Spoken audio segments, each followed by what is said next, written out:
وَلَقَدْ صَرَّفْنَا فِي هَذَا الْقُرْآنِ لِلنَّاسِ مِنْ كُلِّ مَثَلٍ، یہ آیت جو کہ تو سورہ بنی اسرائیل میں بھی آیت نمبر 89 ہے، وہاں یہاں یہ آیت 54 ہے، لیکن فرق کیا ہے؟ وہاں ہے وَلَقَدْ صَرَّفْنَا فِي هَذَا الْقُرْآنِ مِنْ كُلِّ مَثَلٍ، وَلَقَدْ صَرَّفْنَا فِي الْقُرْآنِ، وہاں ذرا الفاظ کا تھوڑا سا فرق ہے، وَكَانَ الْإِنسَانُ أَكْثَرَ شَيْءٍ جَدَلًا، ہم نے اس قرآن میں کل مسئلے کل مثالیں جو بیان کر دی ہیں لوگوں کی ہدایت کے لیے، لیکن یہ کہ وہاں ہے فَأَبَى أَكْثَرُ النَّاسِ إِلَّا كَفُورًا، لیکن اکثر لوگ جو ہیں وہ کفران نعمت ہی پر اڑے رہتے ہیں۔ یہاں فرمایا وَكَانَ الْإِنسَانُ أَكْثَرَ شَيْءٍ جَدَلًا، لیکن انسان جو ہے تمام مخلوقات سے بڑھ کر ہے جھگڑالو۔ وَمَا مَنَعَ النَّاسَ أَن يُؤْمِنُوا، یہ الفاظ بھی جو کہ تو سورہ بنی اسرائیل میں بھی آئے تھے۔ وَمَا مَنَعَ النَّاسَ أَن يُؤْمِنُوا آیت نمبر 94 ہے یہ وہاں، وَمَا مَنَعَ النَّاسَ أَن يُؤْمِنُوا إِذْ جَاءَهُمُ الْهُدَىٰ وَيَسْتَغْفِرُوا رَبَّهُمْ، اور نہیں روکا لوگوں نے کو ایمان لانے سے جبکہ ان کے پاس ہدایت آ گئی کہ وہ استغفار کرتے اپنے رب سے، إِلَّا أَن تَأْتِيَهُمْ سُنَّةُ الْأَوَّلِينَ، وہاں آیا ہے إِلَّا أَن قَالُوا أَبْعَثَ اللَّهُ بَشَرًا رَسُولًا، کہ ان کو ایمان سے روکنے والی ان کا یہ خیال تھا کہ کیا اللہ تعالیٰ نے انسان کو رسول بنا کر بھیجا ہے۔ یہاں فرمایا الا ان تاتیہم سنت الاولین، ان کو جو روکا گیا ہے وما منع الناس ان یؤمنوا اذ جاءهم الہدی، یہ جو رک گئے ہیں جب ہدایت ان کے پاس آ گئی کہ ایمان نہیں لا رہے اور استغفار نہیں کر رہے، الا ان تاتیہم سنت الاولین، مگر یہ کہ ان پر آ کر رہے گی اب وہی جو پہلو کا جو انجام ہوا تھا وہی ان کے اوپر بھی مسلط ہوگا، او یاتیہم العذاب قبلا، یا یہ کہ عذاب ان کے سامنے آ جائے گا۔ وما نرسل المرسلین الا مبشرین ومنذرین، یہاں پہ جمع کے صیغے میں آ رہا ہے، سورہ بنی اسرائیل میں واحد کے صیغے میں آیا تھا آخری رکوع میں، وما ارسلناک الا مبشرا ونذیرا، اور ہم نے نہیں بھیجا ہے محمد آپ کو مگر مبشر اور نذیر بنا کر۔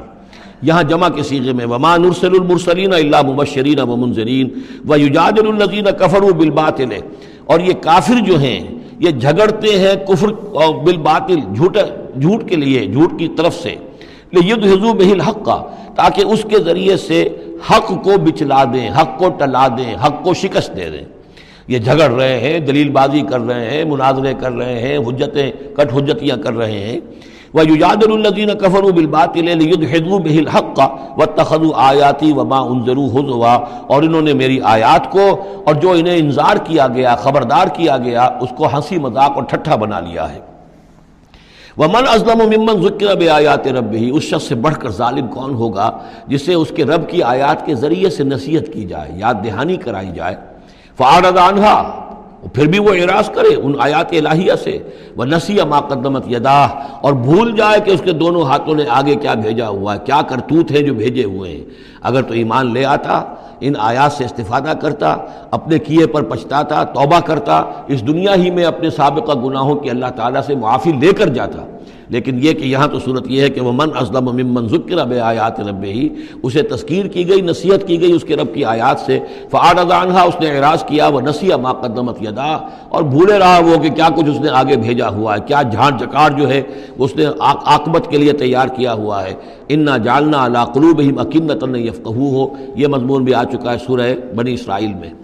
حجابا مستورا، اور ہم نے ان کے دلوں کے اوپر جو ہے پردے ڈال دیے ہیں۔ انا جعلنا علی قلوبہم اکنۃ لیفقہوہ، ہم نے ان کے دلوں کے اوپر پردے ڈال دیے ہیں کہ اسے سمجھ نہ پائیں، وفی آذانہم وقرا، اور ان کے کانوں میں ہم نے ثقل پیدا کر دیا، بوجھ پیدا کر دیا کہ یہ سن نہیں سکتے۔ وان تدعوہم الی الہدی، اور اگر آپ پکاریں گے انہیں ہدایت کی طرف دعوت دیں گے، فلن یہتدوا اذا ابدا، تو یہ کبھی بھی ہدایت پانے والے نہیں ہیں۔ یعنی اب ان کے دلوں پر مہر لگ چکی ہے، اب اللہ تعالیٰ کا وہ جو قانون ہے ہدایت و ضلالت کا، اس کی جو آخری دفعہ ہے وہ ان کے اوپر لگ چکی ہے، ان کے اوپر اپلائی ہو چکی ہے۔ وَرَبُّكَ الْغَفُورُ ذُو الرَّحْمَةِ، اور آپ کا رب جو ہے بہت بخشنے والا ہے، بہت رحمت والا ہے۔ لَوْ يُؤَاخِذُهُم بِمَا كَسَبُوا لَعَجَّلَ لَهُمُ الْعَذَابَ، اگر وہ جو کچھ بھی ان کی کمائیاں ہیں، جو کرتوت ہیں، ان کے اوپر فوراً مؤاخذہ کر لیتا تو بہت جلدی ان کو عذاب جو ہے بھیج دیتا۔ اس سے پہلے آ چکا ہے، پھر زمین کے اوپر تو کوئی ایک انسان بھی باقی نہ رہتا اگر فوری طور پر انسان کو جو ہے سزا دے دی جائے۔ لَعَجَّلَ لَهُمُ الْعَذَابَ، تو اللہ تعالیٰ یقیناً بہت جلدی دے دیتا ان کو عذاب۔ بل لَهُم مَوْعِدٌ، نہیں، ان کے لیے ایک وقت ہے، وعدے کا وقت ہے جو معین ہے۔ لَن يَجِدُوا مِن دُونِهِ مَوْعِلًا، وہ اس سے کہیں سرکنے کی جگہ نہیں پائیں گے۔ جب وہ اجل آ جائے گی، جب وہ موعد آ جائے گا، جو وعدے کا وقت آ جائے گا، پھر جیسے پہلے ہم پڑھ چکے ہیں، لا يستقدمون ولا يستاخرون، نہ اب آگے جا سکیں گے نہ پیچھے۔ وَتِلْكَ الْقُرَىٰ أَهْلَكْنَاهُمْ لَمَّا ظَلَمُوا، اور یہ وہ بستیاں ہیں جن کا کہ ذکر ہم قرآن مجید میں بار بار کر چکے ہیں. یہ احقاف کے اندر جو لوگ آباد تھے، اور یہ جو حجر میں لوگ تھے، اصحاب الایکا تھے، وہ عمورہ اور صدوم کی بستیاں تھیں. وَتِلْكَ الْقُرَىٰ أَهْلَكْنَاهُمْ لَمَّا ظَلَمُوا، ہم نے ان کے رہنے والوں کو ہلاک کیا جبکہ انہوں نے ظلم کی روش اختیار کی، شرک کی اور کفر کی روش اختیار کی. وَجَعَلْنَا لِمَهْلِكِهِمْ مَوْعِدًا، اور ان کی بھی ہلاکت اور بربادی کے لیے ہم نے ایک وعدے کا وقت معین کر دیا تھا. اس وقت معین سے پہلے عذاب ان پر بھی نہیں آ سکتا تھا.